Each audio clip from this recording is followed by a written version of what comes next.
পটুয়াখালী দুমকিতে প্রেমিকের বাড়িতে বিয়ের দাবিতে চাঁদনি নামে এক প্রেমিকা অনশনে বসেছে। রোববার দুপুর থেকে উপজেলার লেবুখালী ইউনিয়নের ৩ নং ওয়ার্ডের লেবুখালী গ্রামের হারুন শিকদারের ছেলে প্রেমিক হাসান মাহমুদ সাজিনের বাড়িতে এই অনশন শুরু করেছে। সোমবার ৩০ ডিসেম্বর ঘটনার সত্যতা নিশ্চিত করেছেন দুমকি থানার ভারপ্রাপ্ত কর্মকর্তা ওসি মোহাম্মদ জাকির হোসেন।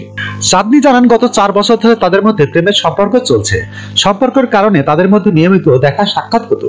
এক পর্যায়ে বিয়ের প্রলোভন দেখিয়ে তার সঙ্গে শারীরিক সম্পর্কে জড়ান প্রেমিক সাজিন।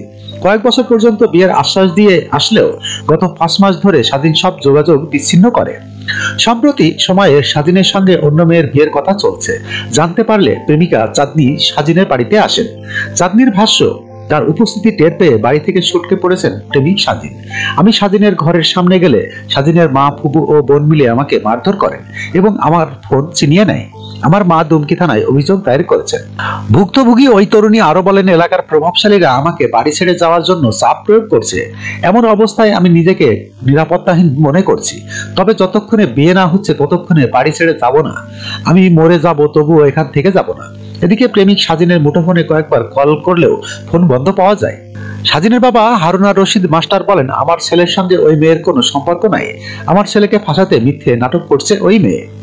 দুমকি থানার ভারপ্রাপ্ত কর্মকর্তা ওসি মোহাম্মদ জাকির হোসেন বলেন, এই ঘটনায় চাঁদনি আক্তারের মা থানায় লিখিত অভিযোগ দায়ের করেছেন। ঘটনাস্থলে থানা পুলিশ গিয়ে প্রাথমিক তদন্ত করছে। ছেলে বর্তমানে পলাতক রয়েছে। যখনকার খবর তখনই দেখতে চোখ রাখুন সুন 24 টিভিতে। চ্যানেলটি সাবস্ক্রাইব করুন।